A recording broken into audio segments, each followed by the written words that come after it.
Hello everyone, this is Suzanne at God Crochet and Chatter. Today is Tuesday. My goodness, how's everyone?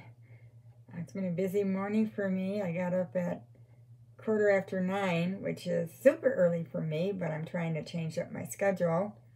Having some issues with my gastritis a little bit. But other than that, I'm not doing too bad. I start physical therapy tomorrow. I can't wait. I go Tuesday and Wednesday, or Wednesday and Thursday this week, so I'm excited for that.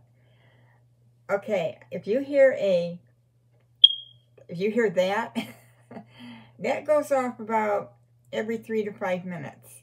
I have a call into our maintenance, so I may be interrupted for just a second to take the call. But yeah, it's not doing Ron's migraines any good at all. It's been doing that since all day yesterday, all night, all today. We've taken down the smoke alarm. We took out the battery, and something is still chirping. It's crazy. It's just like, okay. But if that's the worst that happens today, hey. So, welcome to my chirp. All right. Let's do our trivia question. Let's see. Which Old Testament prophet revealed to David his son would build the temple of Jerusalem? And that is Nathan. And that's in 2 Samuel 7, 4 through 17. Today's question, what was the name of Rachel's older sister? Rachel's older sister.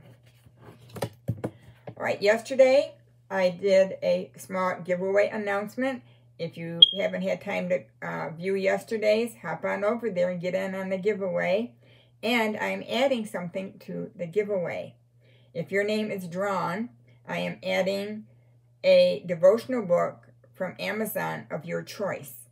Yes, so I think I'm going to let you pick out a devotional book that maybe you've been wanting, daily prayers, whatever type of devotional book it is. I'm adding that to the mix.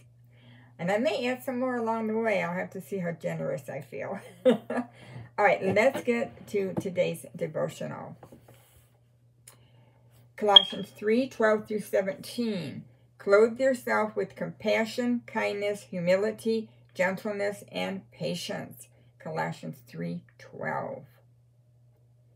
Compassion, kindness, humility, gentleness. I pretty much got those. Patience, sometimes not so much. But I'm working on it. Amanda works as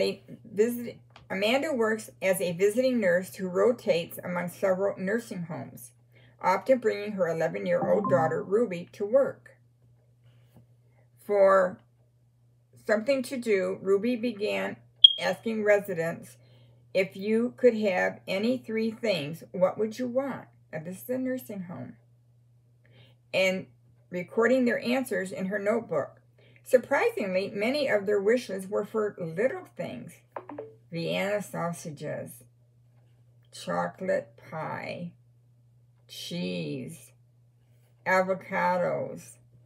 So Ruby set up a GoFundMe to help provide for their simple wishes. And when she delivered the goodies, she doles out hugs. She says, it lifts you, it really does.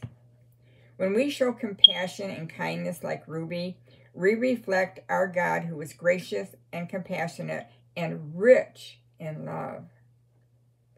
Rich in love. If you're rich in love, wow, it will spur you to do things you can't even imagine.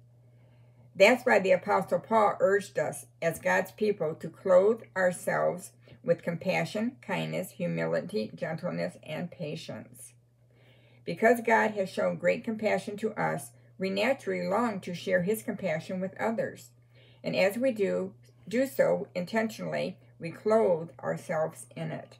Paul goes on to tell us, over all these virtues put on love, which binds them all together in perfect unity. And he reminds us that we are to do it all in the name of the Lord Jesus, remembering that all good things come from God. When we are kind to others, our spirits are lifted. When have you been the benefactor of someone's kindness? How can you show kindness to one another? For myself, I remember when my previous husband passed away, I we didn't have any insurance policy. We didn't have nothing. And a member in the congregation came up and gave me a $2,000 check. And I received several monies from our associates in his business. It was overwhelming kindness, and I was so touched by it. And I knew what was in them that made them do that to me. It was Christ living in them. And there's a story of a Christian med school, and a student was there. He wasn't a Christian, but he was attending the Christian school, and he got the flu. He got very, very sick, and he had to take off 10 days. So he lost 10 days of assignments. It was going to be very hard to get caught up. So one of the other med students quietly got up, gathered his stuff, put his studies aside, went to this person's home, and helped him get caught up on his studies, took care of him. And the other med student, which wasn't a Christian, he said, I want to know what it is in you that made you do this for me. And he became a Christian. And isn't that how our life should be? Sometimes we don't have to shout scriptures to the heaven or be a Bible thumper. Sometimes doing a simple act of kindness, of helping somebody, showing them Christ living in us, that kindness. And they want to seek that. Like, this was pretty great. What made you do this? So, Jesus, thank you for showing me overflowing, unlimited kindness. Help me to find joy in doing kind acts for others. I am really looking forward to this next Saturday. My grandson Adam's going to come over and help Ron straighten up our shed. We have a storage unit, rather, and he's going to stay for a movie and dinner. Well, I've decided to surprise him with lasagna. He loves lasagna, and I'm going to make enough to where either he can take it home with him to his mom's. He's been pet sitting for his dad. He may not be going straight to his mom's, but if he is, he can take over the rest of the lasagna for them to enjoy the next day. So, yeah, it's all good. I love that. I love surprising people like that, don't you?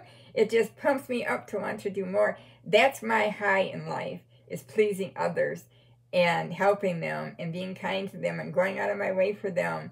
Even if I don't get, the great response that I thought I should have got, like attaboy, but it's not about me. It's about edification, edifying God, and serving God is why I do these things. And we need to take the focus off ourselves. I'm not looking for kudos or pats in the back. I will sometimes quietly just do something and give it. And yeah, it's good. It's all good. All right. I'm not feeling too bad today. Just regular tiny aches and pains like I know a lot of you are going through. Thank you for so much. Kind of boasted about my hair. Kind of gave you, look at my hair. I didn't want to come on and go, look what I did. But yes, thank you for noticing. I'm sure you noticed it anyway.